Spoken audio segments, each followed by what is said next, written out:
하나님께 예배드리겠습니다.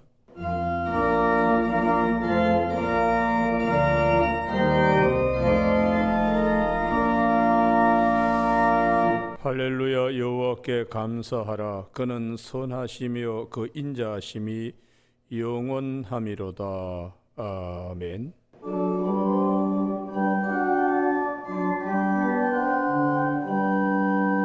하나님 우리 아버지, 이 저녁에 저희들이 다시 마음과 정성을 다하여 하나님께 저녁 예배 드리고자 사랑하는 교우들이 추운 겨울 날씨 저녁에도 불구하고 주의 성소에 나와서 예배 드리게 되었습니다.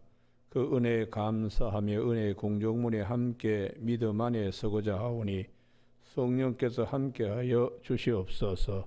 예수님 이름으로 기도드립니다. 아멘.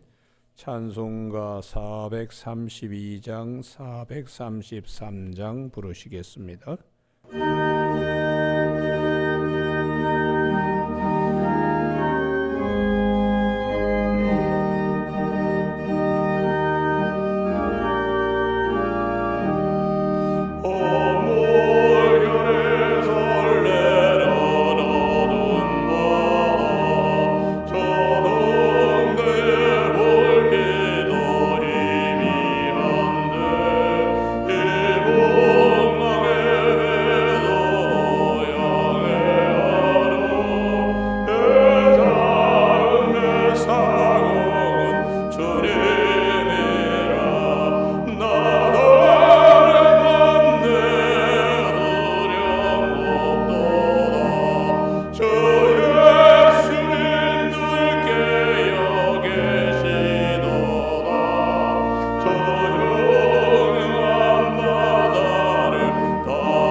(433장) 한 장 더 보는 후에 기도하시겠습니다.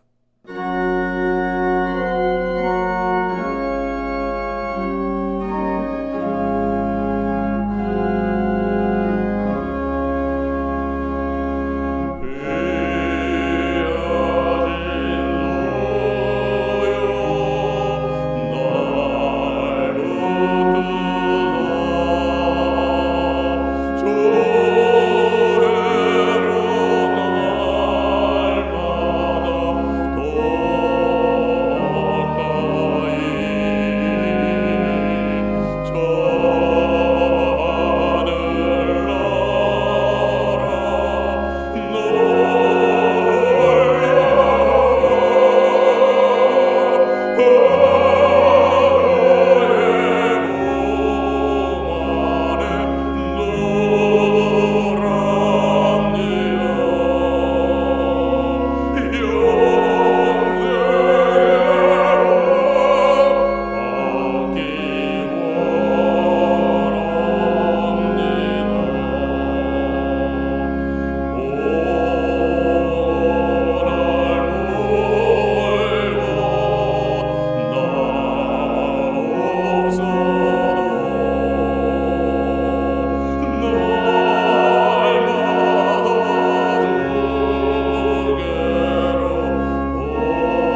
가운데 함께 기도하시겠습니다.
주님께서 우리에게 말씀하시기를 너는 이 골방에 들어가 문을 닫고 은밀한 중에 계시는 아버지께 구하라. 그리하면 은밀한 중에 들으시고 갚으신다는 말씀을 받잡아서 저희들이 침묵 가운데 마음 깊은 곳에 간구하였습니다.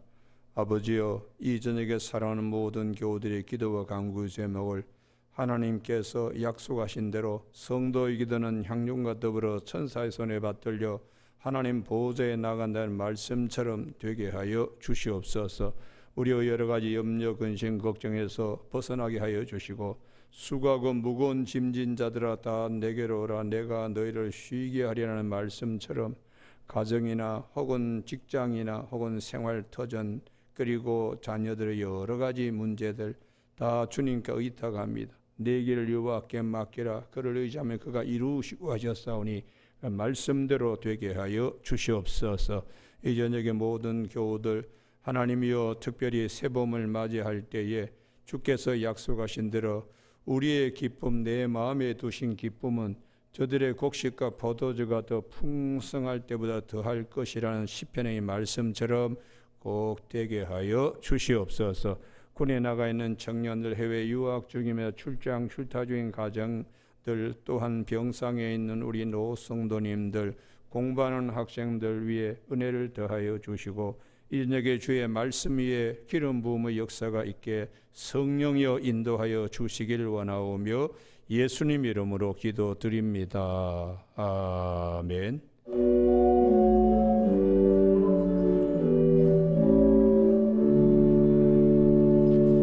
이 저녁에 하나님께서 우리 모두를 사랑하셔서 주시는 말씀은 창세기 21장 1절에서 13절까지 말씀입니다. 한 절씩 교독하시겠습니다.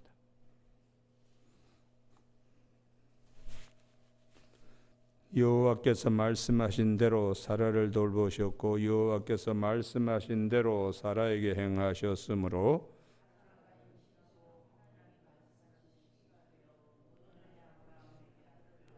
아브라함이 그에게 태어난 아들고 사라가 자기에게 낳은 아들 이름하여 이삭이라 하였고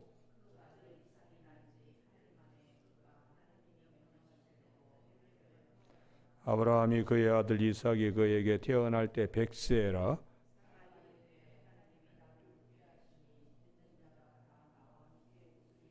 또 이르되 사라가 자식들을 젖먹이겠다고 누가 아브라함에게 말하였으리오마는 아브라함의 노경에 내가 아들을 낳았다 하니라.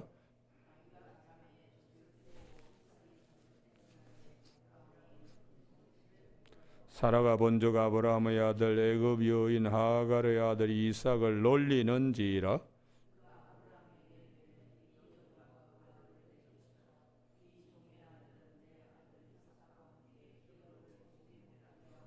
아브라함이 그의 아들로 말미암아 그 일이 매우 근심이 되었더니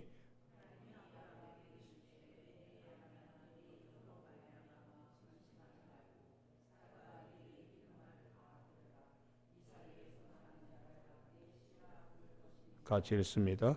그러나 여종의 아들도 넷이니 내가 그로 한 민족을 이루게 하리라 하신지라. 아멘. 오늘은 21장 1절 2절 말씀 중심으로 말씀을 믿음의 초석으로 라는 제목으로 같이 말씀을 상고하고자 합니다.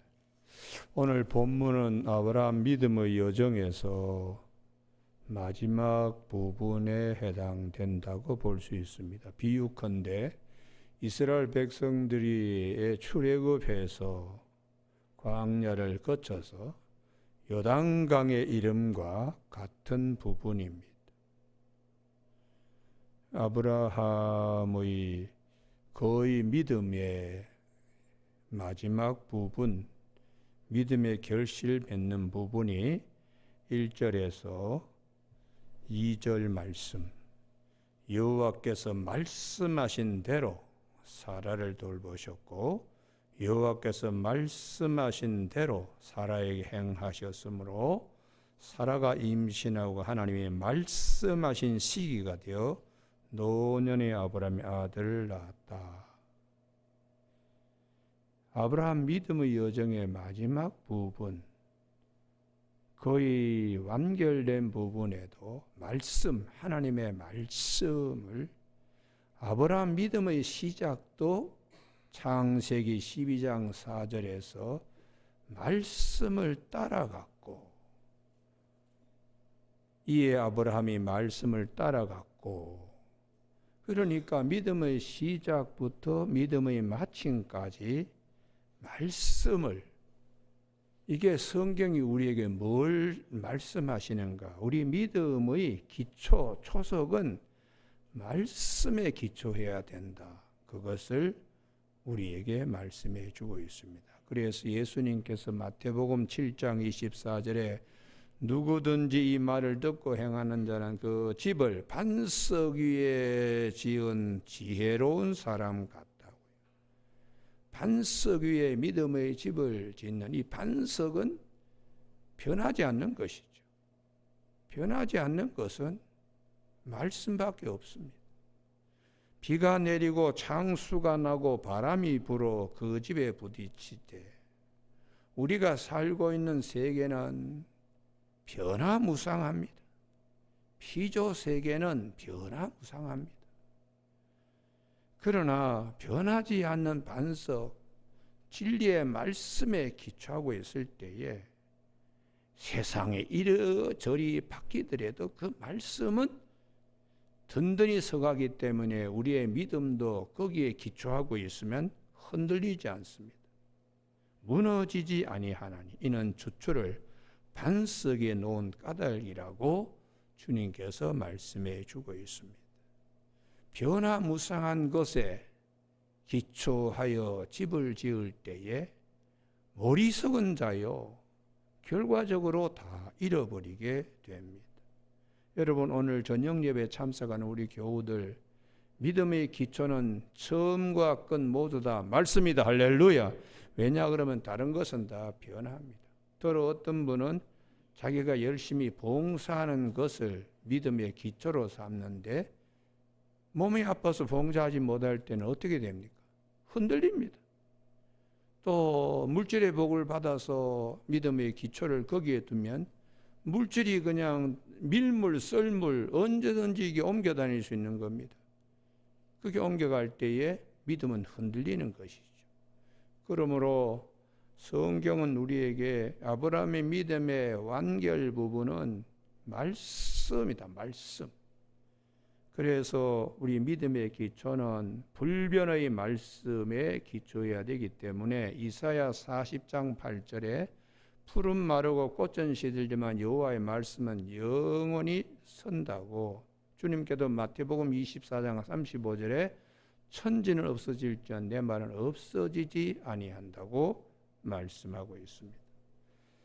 우리가 말씀에 기초한 것은 말씀은 변하지 않기 때문이요, 변하지 않은 진리이기 때문일 뿐만 아니라 하나님의 말씀은 살아서 반드시 실현되기 때문에, 그래서 말씀에 기초해야 됩니다.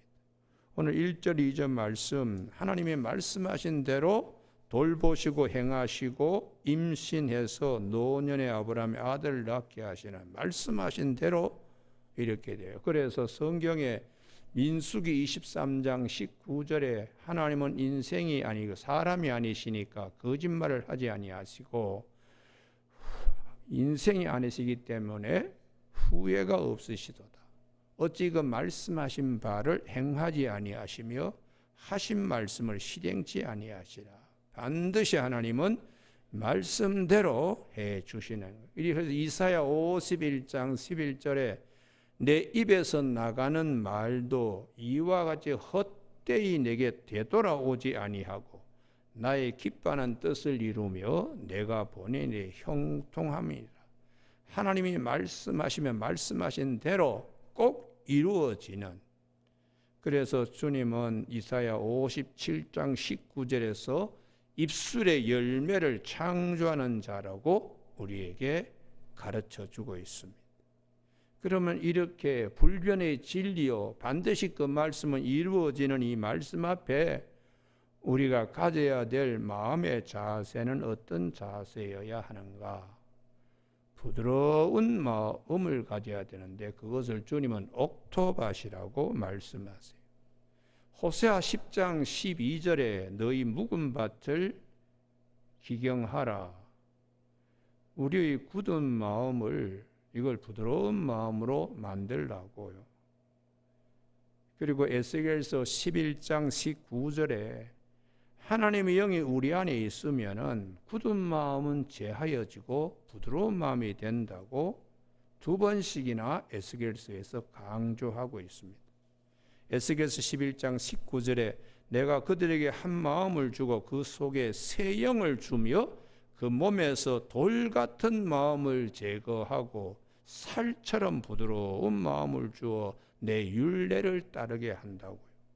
에스겔서 36장 26절에도 또 새 영을 너희에게 두고 새 마음을 너희에게 주되 너희 육신에서 굳은 마음을 제거하고 돌 같은 마음을 제거하고 부드러운 마음을, 살 같은 마음을 준다고 말씀하세요. 그래서 이 에스겔에서는 돌 같은 마음, 살 같은 마음, 그 사이에 주님은 마태복음 13장에 길가밭과 돌짝밭과 가시떨기밭과 옥토밭으로 더 세분해서 우리에게 말씀해 주고 있습니다. 길가밭은 에스겔서 11장 19절과 36장 26절의 돌 같은 마음, 굳은 마음, 아무리 좋은 씨라도 심겨질 수가 없어요. 이런 사람을 고린도전서 2장 14절에 육에 속한 사람입니다. 그가 박사학위를 몇 개 가지고 있어도 돌 같은 마음이 있으면 성경 말씀이 들어가지 않고 그는 그냥 육에 속했다가 썩은 것으로 죽어버리고 마는 것입니다. 예수님께서 오셔서 돌짝밭, 가시떨기밭 그걸 잘 뿌리 내려가지고 잘 열매 맺게 해야 되는데 그렇지 못하고 환난이 있어서 복음을 받을 때는 기쁨으로 받지만 금방 잃어버려요. 또 어떤 사람은 가시떨기밭 같아서 열매를 맺지 못하는 거예요. 늘 마음에 다툼이 있는 거예요.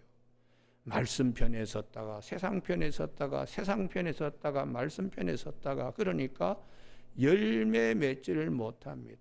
그런데 옥토밭은 말씀을 듣고 깨달으면서 30배, 60배, 100배의 결실을 맺게 된다고 우리의 마음밭이 부드러운 마음, 옥토밭. 왜요?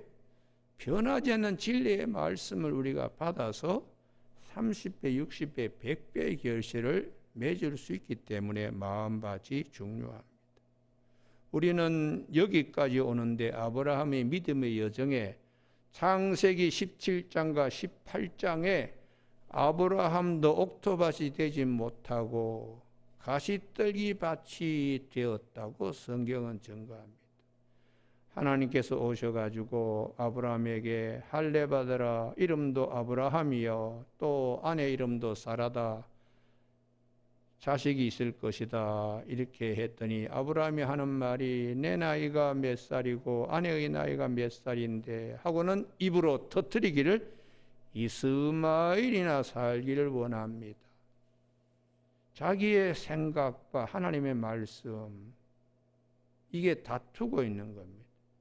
그런 가시떨기 밭 같은 아브라함의 마음을 하나님께서 옥토밭이 되게 말씀을 뿌려서 말씀이 그대로 이루어지는 은혜를 있게 하나님이 하죠. 사례의 경우도 마찬가지죠. 창세기 18장에 찾아와서 내는 이맘때쯤은 사라의 아들이 있을 것이다. 그때 사라가 뭐라 그럽니까?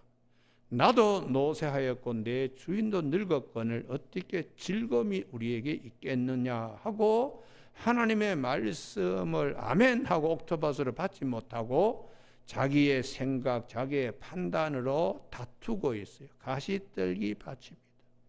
그러한 밭들을 하나님께서 오늘 말씀하신 대로 시기가 되어 돌보시고 시기가 되어 낳게 하셨으므로 이들의 밭이 옥토밭이 되어서 이제는 하나님의 모든 말씀이 무슨 말씀을 하시든지 아멘이 되게, 이삭을 갖다 바쳐라 했을 때도 바치면 하나님이 살리시겠지, 이런 믿음이 되었다고 성경은 말씀하고 있습니다. 여러분, 우리가 옥토밭이 될 때에 놀라운 일들을 경험하게 됩니다. 오늘 6절 말씀 다 같이 합독하십니다. 하나님 우리에게도 반드시 이런 일이 일어나게 하여 주시옵소서. 6절 다 같이 읽습니다. 시작. 사라가 이르되 하나님이 나를 웃게 하시니 듣는 자가 다 나와 함께 웃으리로다. 할렐루야. 옥토밭이 되면은 웃음의 일, 기적의 일, 기쁨의 일이 있게 된다고 말씀하고 있습니다. 30배, 60배, 100배의 결실. 부드러운 옥토밭이 되면 하나님의 놀라운 일들이, 우리의 기쁨의 일들이 일어나게 된다고 오늘 본문에 사라뿐만 아닙니다. 사도행전 10장에 오늘 우리 담임 목사님이 낮에 사도행전 10장을 설교를 하셨는데 고넬료의 집안 식구들은 다 옥토밭이에요. 그래서 사도행전 10장 33절에 베드로가 왔을 때 우리가 다 하나님 앞에 엎드려 있습니다. 무슨 말씀을 하시든지 하나님의 말씀으로 아멘 하겠습니다 하고 부드러운 마음으로 사도 베드로가 설교할 때에 성령이 위로부터 말씀 듣는 모든 사람에게 내려왔다고, 성령을 선물로 받는 것입니다. 이것으로 끝나지 않고 기쁜 소식은 이 고넬료의 집에 있는 사람들이 성령 받음으로 베드로의 인식이 달라졌습니다. 유대인만 성령 받는 줄 알았는데 이방인도 우리와 똑같이 성령 받는구나 하고 베드로의 영안이 열리게 되었어요. 이분들이 옥토밭이 되어가지고 성령 받고 기뻐할 때에 베드로만 바뀐 게 아니라 예루살렘 사도행전 15장 예루살렘 공의회가 열렸을 때에 율법도 지키고 할례도 받아야 된다 하는 유대교식 기독교인들, 아니 우리는 뭐 율법도 없고 할례도 받지 못하는데 우리는 구원받지도 못하냐? 이방인들은 이런 다툼이 있을 때에 베드로가 고넬료의 집의 경험을 간증하고 증거함으로 예루살렘 공의회에 복잡하고 시끄러웠던 일들이 해결되는 그런 귀한 일들을 담게 되는 거예요. 고넬료 집안 식구들의 옥토밭 때문에 베드로도 예루살렘 공의회도 이렇게 큰 일들을 담게 되는 이런 축복들이 있게 된다는 것입니다. 여러분, 오늘 저녁 우리 저녁 예배 참석한 우리 교우들에게 우리도 사라와 같이 정말 하나님께서 나를 웃게 하시니 할렐루야, 이런 축복이 있기를 바랍니다. 말씀을 탁 받았는데 저게 나에게 주신 말씀이구나. 그리고 나중에 말씀이 이렇게 나에게 이루어지네. 이게 나를 웃게 만드신다고. 사실 사라가 하나님께서 1년 전에 오셔서 내년 이맘때쯤이면은 사라의 몸에서 아들이 있을 것이다 할 때 속으로 비웃었습니다. 너 왜 비웃니? 저 비웃지 않았는데 너 비웃었어. 너 웃었어. 이삭이라는 말이 웃다라는 뜻이거든요. 그런 비웃음이 정말 기쁨의 웃음으로 바뀌게 이렇게 하시는 하나님이세요.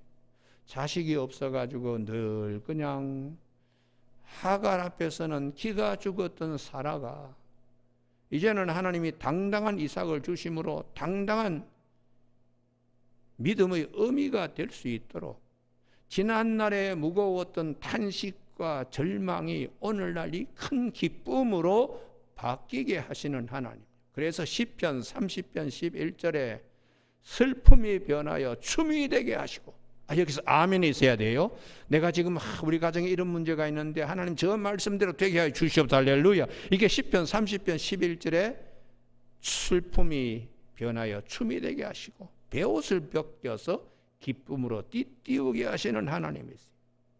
우리가 그런 점에서 사람의 생각과 사람의 판단과 다르게 말씀을 받을 때에, 말씀을 향할 때에 하나님은 좋은 것을 주시는 하나님이시기 때문에 말씀을 우리 믿음의 기초로 삼아야 된다. 그래서 우리가 주목할 것은 룻기입니다. 룻기의 여정, 룻기의 그 나오미와 룻의 그 여정을 우리가 주목해야 됩니다. 이 나오미가 고향에 돌아왔을 때에 그 고향민들이 나오미 아니야, 나오미 어서 오세요. 그때 나오미가 하는 말이 나를 나오미라 부르지 말라. 나오미란 뜻이 기쁨이란 뜻이거든요. 나를 나오미라고 부르지 말라. 나를 마라라고 불러라. 쓴 고통, 고초 이렇게 불러라고. 룻기 1장 20절에서 나오미가 그들에게 이르되 나를 나오미라 부르지 말고 나를 마라라 부르라. 모압 땅에 베들레헴에 흉년이 들어서 모압 땅에 갔다가 남편도 죽고 두 아들도 다 죽고 모압 여인 며느리를 하나 데리고 돌아왔는데 남아있는 것은 빈궁밖에 없잖아요. 그래서 내가 무슨 기쁨이 있냐. 그런 나오미를 하나님이 웃게 만드셨어요. 나중에 이 룻이 보아스에게 아들을 낳았을 때 룻기 4장 16절에 나오미가 아기를 받아 품에 품고 그의 양육자가 되니 그 이웃의 여인들이 그에게 이름을 지어주되 나오미에게 아들이 태어났다 하여 그 이름을 오벳이라 하였는데, 여러분 마라라고 나를 불러 했는데 룻이 난 아기를 품에 안고 있으니까 동네 사람이 아이고 아기를 낳는 의미가 되었습니다. 축복입니다. 그때의 마라에서 나오미로 바뀌는 것이죠.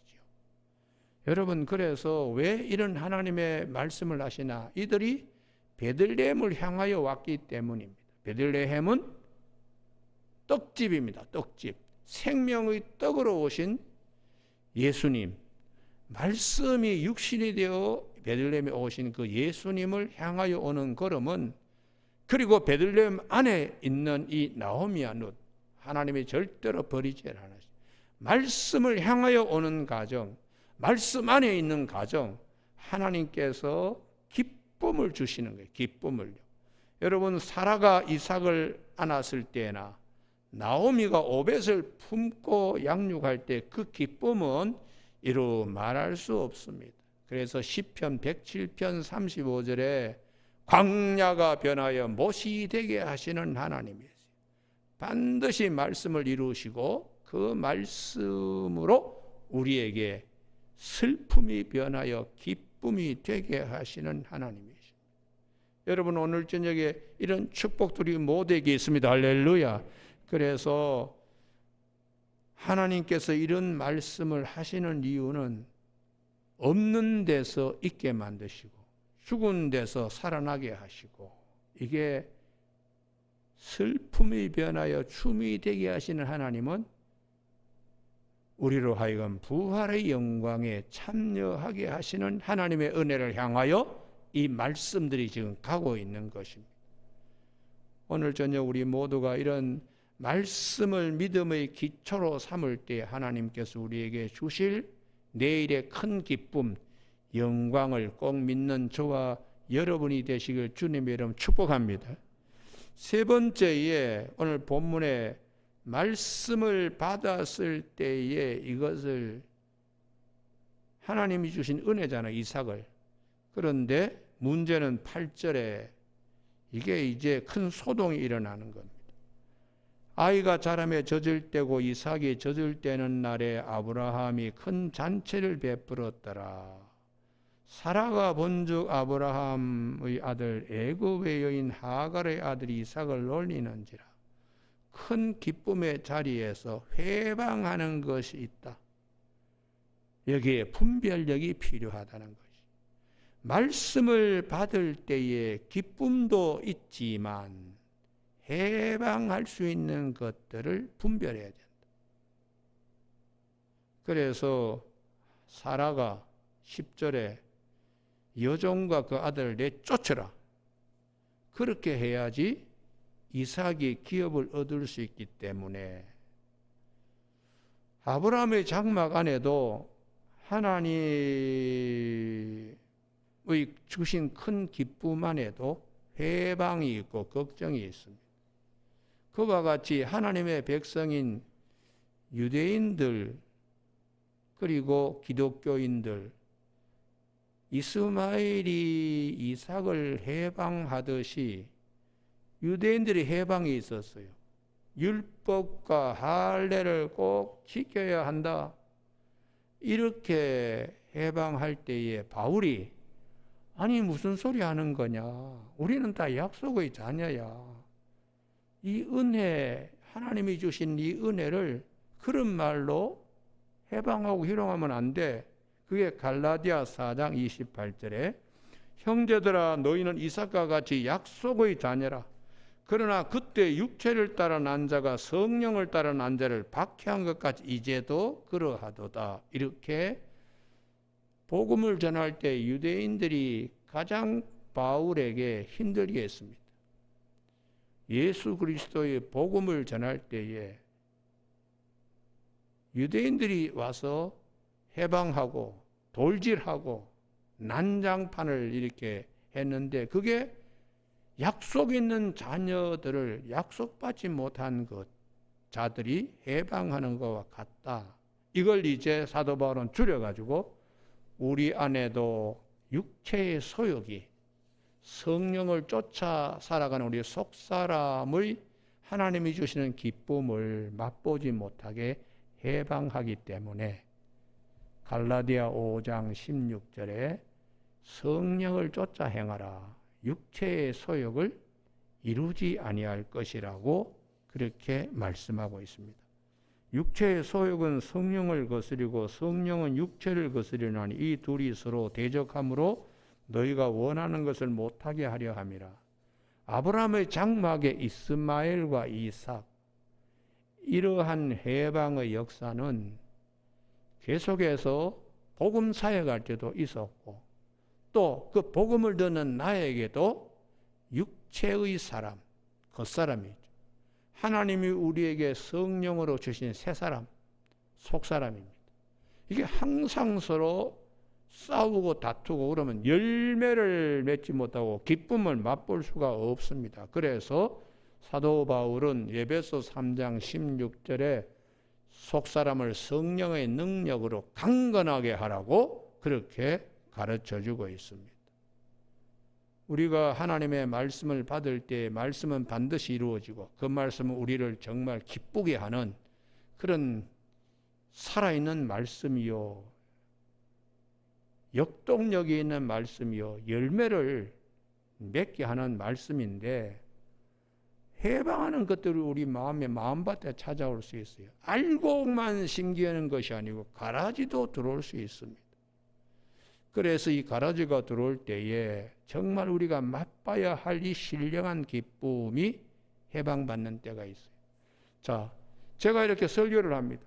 그럴 때에 세상적인 신문, 뉴스, 친구한테 들었던 얘기 이런 것들이 자꾸 생각나게 하면서 말씀이 내 안에서 열매 맺지 못하고 해방할 때가 있어요. 사도 바울은 이런 것들을 너무 많이 경험하고 사도 요한도 너무 많이 경험하는 겁니다. 그래서 사도 바울은 고린도 후서 2장 17절에 우리는 수많은 사람들처럼 하나님의 말씀을 혼잡하게 하지 아니하고, 당시의 사람들은 복음을 사도 바울이 전할 때 십자가와 부활을 전할 때에 다른 사람들은 아주 유창한 헬라 지식, 로마의 신화에서 나온 얘기들 이런 걸로 아주 재밌게 막 엮어 나가는데 십자가와 부활에 대한 말씀이 희석되는 거예요. 그래서 사도 바울이 우리는 말씀을 혼잡하다는 말은 물에다가 포도주에다가 물을 탄다는 뜻을 가지고 있어요. 그러면 그 포도주 맛이 아주 희미하게 되듯이 설교 시간에 십자가와 부활이 이게 우뚝 서게 이렇게 설교를 하면은 이게 자꾸 다른 소리를 자꾸 이렇게 그냥 하게 함으로 희석되게 하는 그런 식으로 우리는 사역하지 않는다. 이렇게 사도 바울이 말씀하고 있습니다. 그래서 신명기 22장 9절에도 포도밭에 제발 두 종자 씨 뿌리지 마라. 소와 나귀를 결의해서 갈지 말고 양털과 벼실을 섞어서 짠 옷 입지 말라.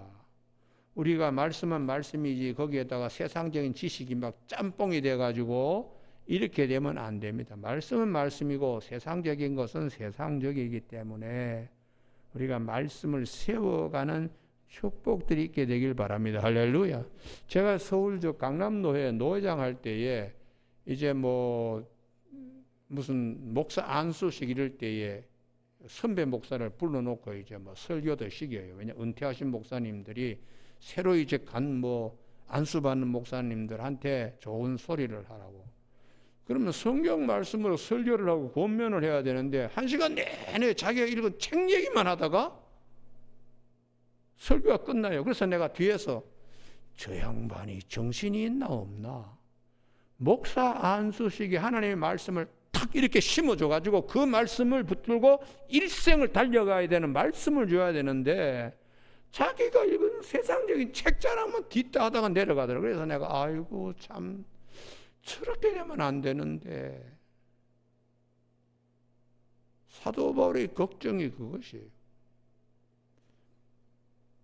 그래서 사도 바울이 부활을 증거하고 있을 때에 사람들이 세상적인 판단, 이스마엘이 이삭을 골려주듯이 무슨 부활이 있어? 사람이 죽었으면 그거로 끝나는데 무슨 육신의 부활이 있어? 이러고 고린도 교인들이 받아들이지 않는 거예요. 그래서 사도 바울이 고린도전서 15장 12절에 그리스도께서 죽은 자 가운데서 다시 살아나셨다 전파되었거늘 너희 중에서 어떤 사람 어찌하여 죽은 자 가운데 부활이 없다 하느냐. 헬라 철학 때문에 그러지. 영혼은 불멸인데 몸은 더러운 것이다. 그래서 이 더러운 것이 어떻게 다시 그렇게 이게 다시 거룩하게 될 수가 있느냐. 영지주의에 빠져가지고 부활의 이 기쁜 소식, 이 말씀으로 우리가 기쁨을 가져야 되는데 거기다가 슬쩍 가라지를 던지는 헬라 철학과 지식과 사상 때문에 복음이 이거에 고린도 교회 교인들에게 자리 잡지 못하게 하는 것을 보고 사도 바울이 아주 격노했습니다. 교회 여러분, 오늘 저녁에도 우리 저녁 예배 나오신 우리 교우들 말씀이 옥토밭에 부러지면 좋은 소식, 기쁨의 소식, 춤추게 하는 소식의 끝은 부활에 참여하는 겁니다. 부활에 참여하는. 그래서 뭐 육신의 장막이 자꾸 무너지고 할 때에, 힘들거려 올 때에 하나님이 나에게 나는 부활이요 생명이니 나를 믿는 자는 죽어도 살겠고 무릇 살아서 나를 믿는 자는 영원히 죽지 아니야. 이것을 내가 믿느냐 할 때 아멘 할렐루야. 나는 흔들리고 나는 아프고 나는 누워있지만 하나님의 말씀은 반드시 이루어진다. 할렐루야. 이 성취, 이것으로 미리 앞당겨서 내가 부활에 참여할 때 그 기쁨을 누운 자리에서 내가 미리 맛보는 이런 신앙이 되기를 주님의 이름으로 축복합니다. 할렐루야. 이게 살아있는 신앙이요, 이게 세상도 이기지 못하는, 가두지 못하는 그런 신앙입니다. 사도 요한도 요한일서 4장 1절에 사랑하는 자들 영을 다 믿지 말고 오직 영들이 하나님께 속하였나 분별하라. 사라처럼 이스마엘, 하가를 쫓아내야지 이삭이 약속받은 기업으로 이어나가겠습니다. 이런 분별력과 결단이 필요하다고 사도 요한도 요한일서 4장 1절에서 말씀하십니다. 많은 거짓 선지자가 세상에 나왔습니다. 이로써 너희가 하나님의 영을 알지니고 예수 그리스도께서 육체로 오신 것을 시인한 영마다 하나님께 속한 것이요 예수를 시인하지 아니한 영마다 하나님께 속한 것이 아니 이것이 곧 적 그리스도 영이라 오리라 한 말을 너희가 들으니까 지금 벌써 세상에 왔다. 근데 사도 요한이 복음을 증거할 때도 부활을 믿지 않았어요. 육의 부활에 대한 것을 믿지 않고 그것을 슬쩍 다른 것으로 바꿔버리는, 다시 말하면 부활에 대한 하나님의 약속을 희석시키는 이런 일들이 있었습니다. 우리 미국 교회도 그렇고 구미 교회도 십자가 부활에 대한 감격과 그 약속에 대한 확신, 이런 것들이 너무 많은 신학적인 사상, 너무 많은 쓸데없는 연구로 이게 희석되어 있어서 힘이 없는 거예요. 신앙이요.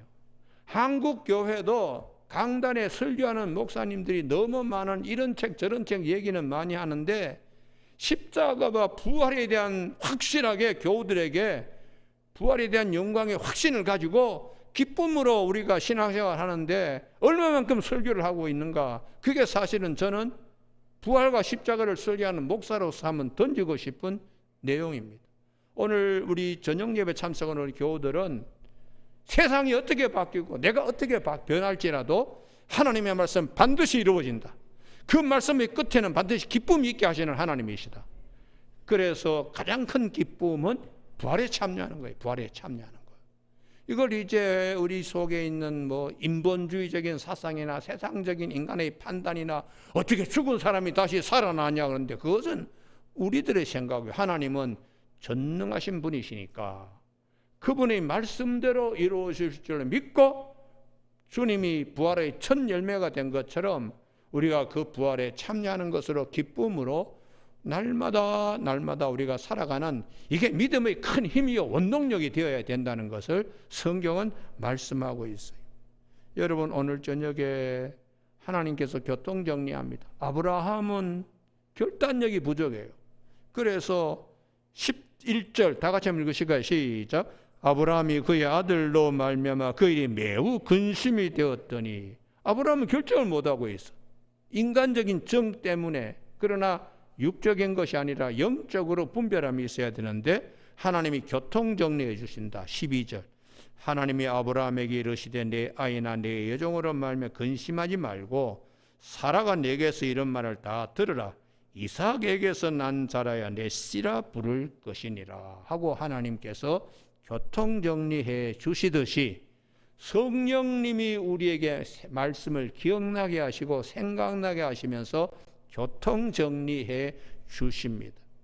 그래서 우리의 신앙의 기초는 말씀에 기초하여 그 말씀에 기초할 것을 사도 베드로는 너희가 거듭난 것이 썩어질 씨로 된 것이 아니요 썩지 아니할 씨로 항상 살아있는 하나님의 말씀으로 되었다고 하시면서 오늘 저녁에 여기를 꼭 찾고 설교를 끝냅니다. 베드로전서 1장 3절입니다. 베드로전서 1장 몇 절이라고요? 3절.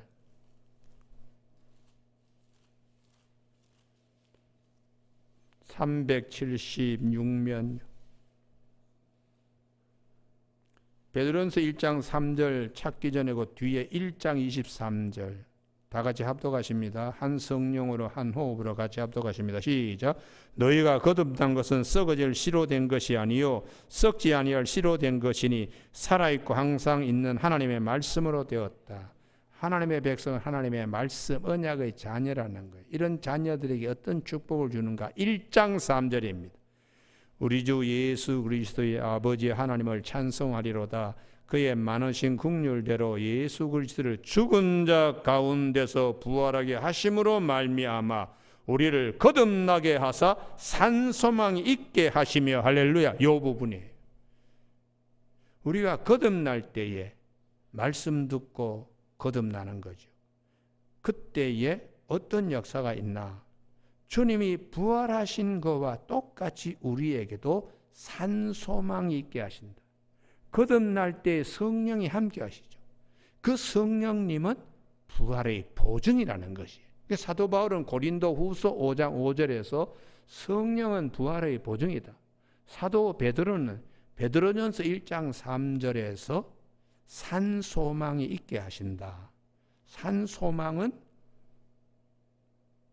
죽어도 살겠고 부활이 된 말씀이에요. 그래서 우리가 하나님의 말씀을 들을 때에 성령이 함께 오셔서 기억나게 하시고 생각나게 하시면서 산 소망이 있게 하시는 하나님. 주님의 자녀이니까 주님께서 부활하신 거 그걸 우리가 믿음으로 우리 안에도 똑같이 부활의 영광에 참여하게 성령님께서 보증금으로 우리에게 오셔서 역사하신다고 이렇게 말씀하는 겁니다. 오늘 저녁에 왜 우리가 믿음의 기초는 말씀이 되어야 되는가? 말씀의 시작과 말씀의 마침이 어떻게 아브라함의 믿음의 여정에서 이루어지고 있는가? 그걸 통하여 성경 속에서 우리를 향하여 말씀하시는 귀한 축복들이 있는 저와 여러분이 되시길 주님의 이름으로 축복합니다. 기도하시겠습니다.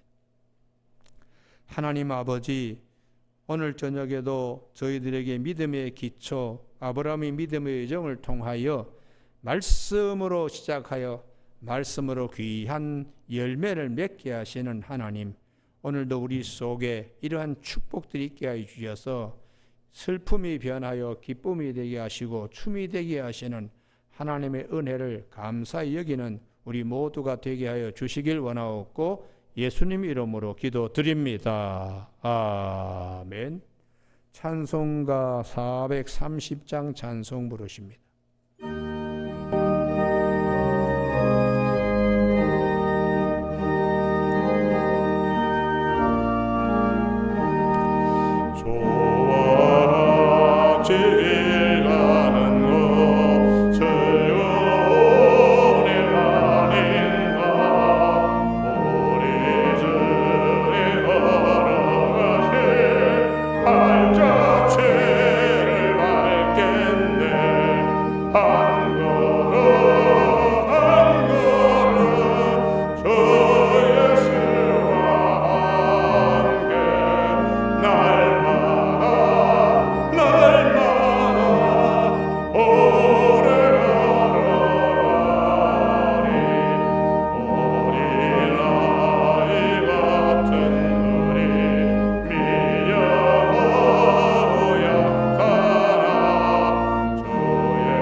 지금은 우리 구주 예수 그리스도의 크신 은혜와 하나님 아버지의 변함없으신 사랑하심과 성령님의 인도 교통하심이 믿음 안에서 말씀의 기초가 되게 마음의 귀한 말씀을 마음에 새기고 돌아가는 사랑하는 모든 교우들 영혼과 그 심령밭 위에와 귀한 가정, 자녀들과 일터 생업 위에 지금부터 영원까지 함께 계시기를 간절히 축원하옵나이다. 아멘.